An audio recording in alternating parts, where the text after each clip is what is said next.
গেলাম দোকানের ট্যাক্স টুক দেখছি ঠিক মতো কি কয়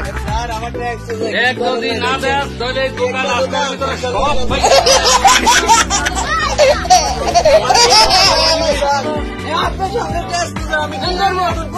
এক দিতে হবে 500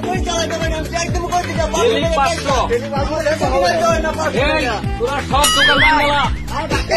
কালকার থেকে 100 বর্তমানে না দিলাম